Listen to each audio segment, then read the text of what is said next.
किसान साथियों नमस्कार। स्वागत है आप सभी का एक और नई वीडियो में।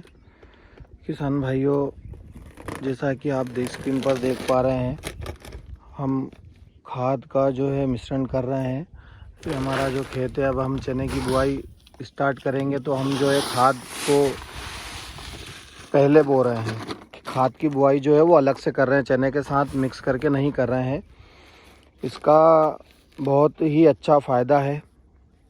जो चने के साथ अपन खाद मिलाकर बुआई करते हैं, उसके साथ बोने से नुकसान ये होता है कि जो चना है वो पूरी तरह से नहीं उग पाता है, क्योंकि जो खाद के साथ बोते हैं ना, तो उससे चना जो है अपना ख़राब हो जाता है।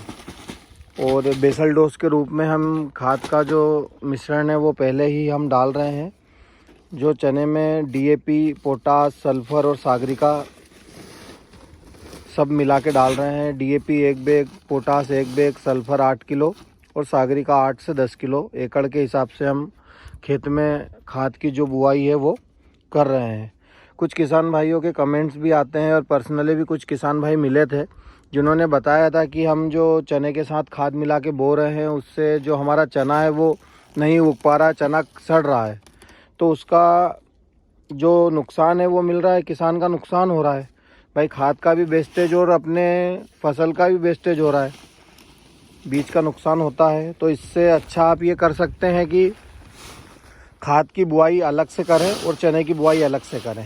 अगर पूरा नहीं करते हैं, जैसे आपको लगता है कि ये कुछ नया है, तो आप थोड़े बहुत खेत में बोकर उसको आप ट्राई कर सकते हो और उसका रिज़ल्ट आप देख सकते हो। मैं तो कुछ इस प्रकार से ही बुआई कर रहा हूँ, तो मैंने सोचा आप तक ये सारी चीज़ें पहुँचाऊँ।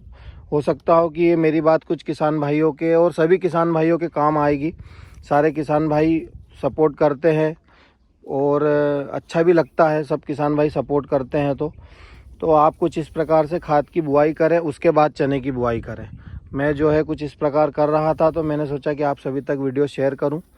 अगर वीडियो आप सभी को अच्छा लगा हो तो अपने और भी किसान भाइयों के साथ शेयर करना, जिनके मन में कन्फ्यूज़न हो कि यार ये चना ख़राब क्यों होता है। तो वो जो इसका रीज़न रहता है, क्योंकि चना और जो खाद रहती है वो एक ही जगह गिरती है। और इसमें जो हम कर रहे हैं, पहले हम खाद की बुआई करेंगे, उसके बाद चने की बुआई करेंगे। हम चने इस ऐसे बुआई करेंगे, तो हम खाद की जो बुआई है वो कुछ इस प्रकार से करेंगे। क्रॉसिंग मतलब बोल सकते हैं अपन। पहले खाद ऐसे बो देंगे, फिर चने ऐसे बो देंगे। तो खाद और जो चने हैं वो कुछ इस प्रकार से रहेंगे, तो जो चना है वो अपना पूरा अंकुरित होगा। अगर आप उसमें 50 किलो भी डाल रहे हो चना है, तो वो आपका पूरा उगेगा, कुछ परसेंट छोड़ के पूरा उगेगा। और खाद में ऐसा है कि ज़्यादा मर जाता है, उसमें जो रहता है कुछ कुपोषित दाना रहता है जो पूरा पोषित नहीं हो पाता है, वो तो निश्चित तौर पर ही ख़राब होना है, मतलब ख़राब होना है। और किसान भाइयों, खाद का जो मिश्रण है वो कुछ इस प्रकार से ही करना आप, जिससे कि जो है एक दाना दाना आपस में सब खाद मिल जाए। क्योंकि बिना खाद को मिलाए खाद कैसे प्रॉपर डलेगी, वो कहीं पर कोई कम, कहीं पर ज़्यादा। अब जैसे डीएपी की मात्रा जो 50 है, पोटास की मात्रा 50 है, अब सल्फ़र की मात्रा 8 किलो है, सागरिका 8 से 10 किलो। तो ये चीज़ें क्या है कि पूरी खाद में नहीं मिल पाती अगर आप उसको व्यवस्थित तरीके से नहीं मिलाओगे। तो मेरी सलाह आप सभी के लिए यही है कि पहले सभी खाद को इकट्ठा करके उसके बाद में कुछ इस प्रकार से आप उसकी कटिंग करके आप उसको व्यवस्थित मिलाएं, जिससे कि आपकी जो पूरी खाद है वो आपस में मिल जाए, पूरी खाद आपकी प्रॉपर एक जैसी सभी जगह डले। और किसान भाइयों, चने की जब किसान बुआई करता है तो प्राय सभी किसान खेत की एक बार कल्टीवेटर के द्वारा बखरनी ज़रूर करते हैं। वो तो खेत में बखरनी की बजाय मेरे हिसाब से अगर आप सीडल के माध्यम से खाद की बुआई कर देंगे, तो वो आपका खेत कुछ मतलब बखरा भी जाएगा और आपकी खेत की बुआई भी हो जाएगी, दोनों चीज़ एक साथ हो जाएगी। और जो चना है वो ख़राब नहीं होगा, खाद का आपको पूरा भरपूर रिजल्ट देखने को मिलेगा। तो अपना एक काम जो अपन कर रहे हैं उसी में दो काम हो रहा है, अपन अलग से नहीं कर रहे हैं। अगर कुछ किसान भाई जैसे ये नहीं करते हैं तो वो बखरनी करते हैं, तो मैं बखरनी ना करते हुए खाद की बुआई कर रहा हूँ, तो इसके द्वारा ही मेरे खेत की जो है बखरनी हो जाएगी। तो दो काम अपने एक साथ हो रहे हैं।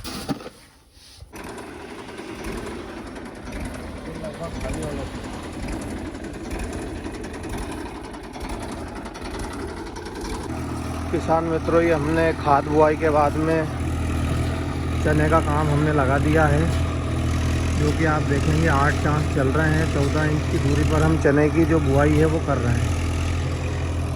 और खाद बोने के बाद में खेत कुछ इस प्रकार बना था और ये बुआई के बाद में कुछ इस प्रकार खेत हमारा बन रहा है। तो आप भी ये प्रोसेस ट्राई कर ज़रूर देखना, जो मैंने आपको खाद की बताई है। आपको बेहतर ही रिज़ल्ट देखने को मिलेगा।